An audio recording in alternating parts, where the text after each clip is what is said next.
ಇದು ನಮ್ಮ ದೇಶದ ಕಥೆಯಾದರೆ ಪಾಕಿಸ್ತಾನದಲ್ಲಿ ಭಾರೀ ಆರ್ಥಿಕ ಸಂಕಷ್ಟ ಎದುರಾಗಿದೆ. ಪೆಟ್ರೋಲ್ ಬೆಲೆ ಪ್ರತಿ ಲೀಟರ್ಗೆ 458 ರೂಪಾಯಿ, ಶೇಕಡ 43ರಷ್ಟು ದರ ಏರಿಕೆ ಆಗಿಬಿಟ್ಟಿದೆ. ಅಲ್ಲಿ ಡೀಸೆಲ್ ಬೆಲೆ ಪ್ರತಿ ಲೀಟರ್ಗೆ 520 ರೂಪಾಯಿ, ಶೇಕಡ 55ರಷ್ಟು ದರ ಹೆಚ್ಚಳ ಆಗಿದೆ. ಪಾಕಿಸ್ತಾನದಲ್ಲಿ ಅಡುಗೆ ಅನಿಲ, ಹಾಲು, ತರಕಾರಿ ಸೇರಿ ಅಗತ್ಯ ವಸ್ತುಗಳು ದುಬಾರಿ ಆಗಿಬಿಟ್ಟಿದೆ.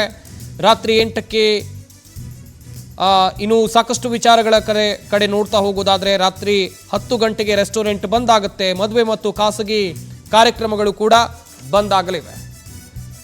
ಆಸ್ಟ್ರೇಲಿಯಾಕ್ಕೂ ಕೂಡ ತೈಲ ಕೊರತೆ ಎದುರಾಗಿದೆ. ಸಾರ್ವಜನಿಕ ಸಾರಿಗೆಯನ್ನು ಅಲ್ಲಿನ ಜನ ಬಳಕೆ ಮಾಡ್ತಾ ಇದ್ದಾರೆ. ಸಪ್ಲೈ ಚೈನ್ ಕಟ್ ಆಗಿದೆ. ಅಗತ್ಯ ವಸ್ತುಗಳು ಬೆಲೆ ಏರಿಕೆ ಆಗಿದೆ. ಹಣದುಬ್ಬರ ಶೇಕಡ 1.25ರಷ್ಟು ಏರಿಕೆ ಆಗಿದೆ. ಶೇಕಡ 90ರಷ್ಟು ತೈಲ ಆಮದು ಮಾಡಿಕೊಳ್ಳುವ ಜಪಾನ್ ದೇಶದಲ್ಲೂ ಕೂಡ ಬಿಕ್ಕಟ್ಟು ಎದುರಾಗಿದೆ. ಮೋಹನ್ ಚಿತ್ರಳೆ ಅವರನ್ನ ಮಾತನಾಡಿಸ್ತಾ ಹೋಗೋಣ. ಮೋಹನ್ ಚಿತ್ರಳೆ ಅವರನ್ನ ಮಾತನಾಡಿಸ್ತಾ ಹೋಗೋಣ. ಸರ್, ಹೇಳ್ತಾ ಇದ್ರಿ ಆಗ್ಲೇ ಕೆಲವೊಂದಿಷ್ಟು ಸಮಸ್ಯೆಗಳ ವಿಚಾರಕ್ಕೆ ಸಂಬಂಧಿಸಿದಂತೆ, ಈ ಯುದ್ಧದಿಂದ ಗ್ಲೋಬಲ್ ಪ್ರಾಬ್ಲಮ್ಗಳು ಶುರುವಾಗಿದೆ. ಬೇರೆ ಬೇರೆ ದೇಶಗಳು ಸಾಕಷ್ಟು ಕಷ್ಟಗಳನ್ನು ಅನುಭವಿಸ್ತಾ ಇವೆ. ಈ ವಿಚಾರಕ್ಕೆ ಸಂಬಂಧಿಸಿದಂತೆ ಮಾಹಿತಿಯನ್ನು ಕೊಡ್ತಾ ಹೋಗೋದಾದ್ರೆ ಸರ್. ನೀವು LPG ಆಟೋಗಳ ಲೈನ್ ಅನ್ನ ತೋರಿಸ್ತಾ ಇದ್ದೀರಾ. ಓಕೆ, ಒಂದು ಅರ್ಥ ಮಾಡ್ಕೊಳ್ರಿ, ನಿಮ್ದೊಂದು ರೆಸ್ಪಾನ್ಸಿಬಲ್ ಚಾನಲ್ ಇದೆ.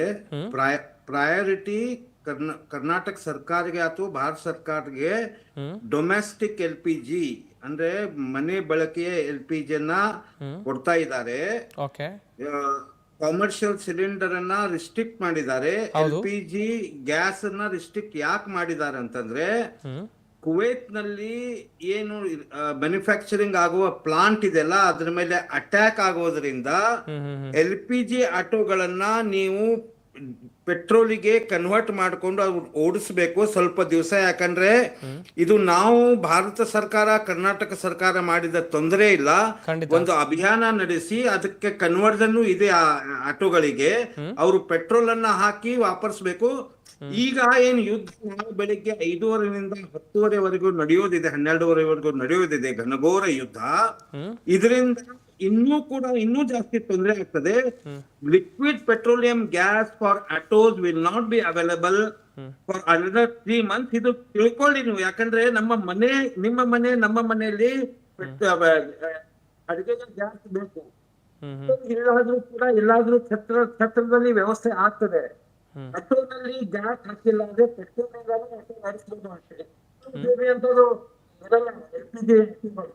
ದಯವಿಟ್ಟು ಲೈನ್ ಅಲ್ಲಿ ನಿಂತು ಪ್ಯಾನಿಕ್ ಆಗಿ ಜನರನ್ನ ಪ್ಯಾನಿಕ್ ಮಾಡೋಕ್ಕಿಂತ ಒಂದು ರೆಸ್ಪಾನ್ಸಿಬಲ್ ಚಾನೆಲ್ ಆಗಿ ಜನರಿಗೆ ಒಂದು ತಿಳಿಸಿ, LPG ಎಲ್ಲಿವರೆಗೂ ಸರಿ ಆಗಲ್ವೋ ಯುದ್ಧದ ಪರಿಸ್ಥಿತಿ ಅಲ್ಲಿವರೆಗೂ ಆ ವೆಹಿಕಲ್ ನಲ್ಲಿ ಪೆಟ್ರೋಲ್ ಹಾಕೊಳ್ಳಿ, ಪೆಟ್ರೋಲ್ ಹಾಕೊಂಡು ಆಟೋ ನಡೆಸಿ. LPG ಇನ್ನು ಮುಂದೆ ಸಿಗಲ್ಲ ಆಟೋಗಳಿಗೆ ಅಂತ ನೀವೇ ಅದನ್ನ ಸರಿಪಡಿಸಬೇಕು ಸಾಹೇಬ್ರೆ. ಎಸ್ ಸರ್, ಆ ಕೆಲಸವನ್ನು ಕೂಡ ಮಾಡೋಣ. ಆದರೆ ಇನ್ನೊಂದು ವಿಚಾರ ಸರ್, ಈ ಅಮೆರಿಕ ಅಧ್ಯಕ್ಷರಾಗಿರುವಂಥ ಡೊನಾಲ್ಡ್ ಟ್ರಂಪ್ ಅವರು ಪದೇ ಪದೇ ವಾರ್ನಿಂಗ್ ಅನ್ನು ಕೊಡುವಂಥ ಕೆಲಸವನ್ನ ಮಾಡ್ತಾ ಇದ್ರು. ಆದರೆ ಈ ಬಾರಿಯ ವಾರ್ನಿಂಗ್ ಅನ್ನು ನೋಡ್ತಾ ಹೋಗೋದಾದ್ರೆ ಎಲ್ಲೋ ಒಂದು ಕಡೆ ದೊಡ್ಡ ಪನಿಷ್ಮೆಂಟ್ ಇರಾನ್ಗೆ ಕಾದಿರಬಹುದಾ, ಹೇಗೆ ಸರ್? ಡೆಫಿನೆಟ್ಲಿ ನಾಳೆ ಬೆಳಗ್ಗೆ 5:30 ಅಂತ ಹೇಳ್ತಾ ಇದ್ದಾರೆ. 3:30, 4 ಬೆಳಗಿನ ಜಾವಿನ ಶುರು ಆಗ್ತದೆ ಇದು. ಆಮೇಲೆ ಇದನ್ನ ಪಾಷಾಣ ಯುಗಕ್ಕೆ ಏನ್ ಇರಾನ್ ತಗೊಂಡು ಹೋಗ್ತಾ ಇದೇನಂತ ಏನು ಡೊನಾಲ್ಡ್ ಟ್ರಂಪ್ ಬಂಡ ಹೇಳಿದಾನೆ, ಅದು ಅವ್ನು ಮಾಡೇ ತೀರ್ತಾನೆ. ಯಾಕಂದ್ರೆ ಅವನಿಗೆ ಕೊಟ್ಟ ಮಾತನ್ನ ಅಮೆರಿಕದವ್ರಿಗೆ ಉಳಿಸ್ಬೇಕಾಗಿದೆ. ಮೆಂಟಲಿ ಮತ್ತೆ ಮೊರಲಿ 10,000 ಉದ್ದ ಎದ್ದ ಬೆಟ್ಟದಿಂದ ತನ್ನ 2 ಅಮೆರಿಕ ಸೈನಿಕರನ್ನ ಅವನು ವಾಪಸ್ ಪಡ್ಕೊಂಡಿದ್ದಾನೆ. ಅಲ್ಲಿ ಮಿಲಿಯನ್ಸ್ ಆಫ್ ರುಪೀಸ್ ಇದ್ದ ಏರ್ಕ್ರಾಫ್ಟ್ ಗಳನ್ನ ಅವನು ಧ್ವಂಸ ಮಾಡಿದ್ದಾನೆ. ಅವನ ಪ್ರೆಸ್ಟೀಜೇ ಮೇನ್ ಆಗಿದೆ. IRGC ಯಲ್ಲಿ 2 ಖೊಮೆನಿಗಳು ತೀರ್ ಹೋಗಿದ್ದಾರೆ ಅಂತ ಸುದ್ದಿ ಬರ್ತಾ ಇದೆ. ಇರೋದ್ರಿಂದ IRGC is controlled by the radical Islamic organisation which is not going to listen to possession. ಹಿಂಗಿದ್ದಾಗ ಕುವೈತ್ ಮತ್ತೆ UAE ಕೂಡ ಸ್ಟ್ಯಾಂಡ್ ಬೈ ನಲ್ಲಿ ಇದೆ. ಕುವೈತ್, UAE, ಇಸ್ರಾಯೇಲ್ ಮತ್ತು ಅಮೆರಿಕ ಸೇರಿ ಈ ಆಪರೇಷನ್ ನ ಮಾಡಿಸಿ ಇರಾನ್ ಅನ್ನ ಮುಗಿಸೋ ಎಲ್ಲಾ ಪ್ರಯತ್ನಗಳು ಆಗ್ತವೆ. ಅದರ ರಿಟಾಲಿಯೇಷನ್ ಅಂತ ಮಿಡಲ್ ಈಸ್ಟ್ ಕಂಟ್ರಿಗಳ ಮೇಲೆ ಇರಾನ್ ಅಟ್ಯಾಕ್ ಮಾಡ್ತಿದೆ, ತನ್ನ ಲಾಂಗ್ ರೇಂಜ್ ಮಿಸೈಲ್ಸ್ ಅನ್ನ ಯೂಸ್ ಮಾಡಿ ಇಸ್ರಾಯೇಲು ಮತ್ತೆ ಅಮೆರಿಕ ಮೇಲೆ ಅಟ್ಯಾಕ್ ಮಾಡ್ತಿದೆ. ಇಸ್ರಾಯೇಲು ಹೂತಿ, ಹಮಾಸ್ ಮತ್ತೆ ಹಿಜ್ಬುಲ್ಲಾ ಮೇಲೆ ಅಟ್ಯಾಕ್ ಮಾಡ್ತಿದೆ. ಇವು ನಾಳೆ ಇಡೀ ದಿವಸ ಇದು ನಡೆಯೋದಿರೋದ್ರಿಂದ ನಮ್ಮ ದೇಶಕ್ಕೆ ಇದರಿಂದ ತುಂಬಾ ಲಾಸ್ ಆಗ್ತದೆ. ಆದ್ರೆ ಭಾರತ ಸರ್ಕಾರ ಎಷ್ಟು ವ್ಯವಸ್ಥೆ ಮಾಡ್ಬೇಕಷ್ಟು ಮಾಡಿದೆ. ಆದ್ರೆ ಇದರಲ್ಲಿ ಯಾವುದೇ ಮೀಡಿಯೇಷನ್ ಇಲ್ಲದ್ರಿಂದ, ಯುನೈಟೆಡ್ ನೇಷನ್ ಸತ್ ಹೋಗೋದ್ರಿಂದ, ಯುನೈಟೆಡ್ ನೇಷನ್ ಸೆಕ್ಯೂರಿಟಿ ಕೌನ್ಸಿಲ್ ಇರೋದ್ರಿಂದ, ಆಮೇಲೆ ಯುರೋಪಿಯನ್ ಯೂನಿಯನ್, ನಾಟೋ ಕಂಟ್ರಿಗಳು ಮತ್ತೆ ಭಾರತ ದೇಶ ಇದರಲ್ಲಿ ಹಸ್ತಕ್ಷೇಪ ಮಾಡಬೇಕಾದ್ರೆ ಇಬ್ರು ಭಂಡ್ರು ಇರೋದ್ರಿಂದ ಈ ಯುದ್ಧದ ಅನಿವಾರ್ಯ ಪರಿಸ್ಥಿತಿ ಮತ್ತೆ ಎಮರ್ಜೆನ್ಸಿ ನಮ್ಗೆ ಮುಂದಿನ 3-4 ತಿಂಗಳು ಫೇಸ್ ಮಾಡ್ಬೇಕಾಗ್ತದೆ ಸರ್.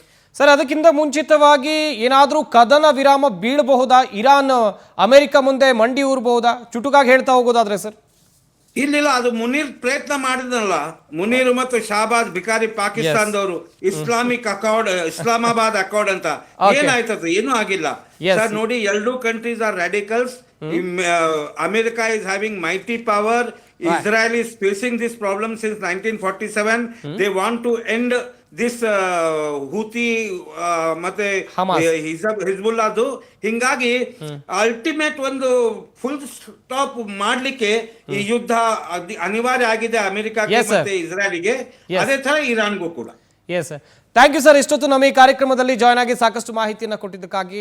ವೀಕ್ಷಕರೇ, ಒಂದ್ ಕಡೆಯಲ್ಲಿ ಅಮೆರಿಕ ಇರಾನ್ಗೆ ದೊಡ್ಡ ಮಟ್ಟದ ವಾರ್ನಿಂಗ್ ಅನ್ನು ಕೊಟ್ಟಿದೆ. ಮುಂದೆ ಆಗುವಂಥದ್ದು ಘೋರ ಯುದ್ಧ ಎನ್ನುವುದಾಗಿ ಅಮೆರಿಕ ಅಧ್ಯಕ್ಷ ಡೊನಾಲ್ಡ್ ಟ್ರಂಪ್ ಅವರು ಹೇಳ್ತಾ ಇದ್ದಾರೆ. ಕಾದ್ ನೋಡಬೇಕು ಯಾವ ನಿರ್ಧಾರವನ್ನು ತೆಗೆದುಕೊಳ್ಳಬಹುದು ಅಮೆರಿಕ ಅಂತೇಳಿ. ಇದಾಗಿತ್ತು ಇವತ್ತಿನ ಚರ್ಚಾ ವಿಷಯ. ನೋಡ್ತಾ ಇರಿ ಪವರ್ ಟಿವಿ, ಇದು ನಿಮ್ಮ ಶಕ್ತಿ.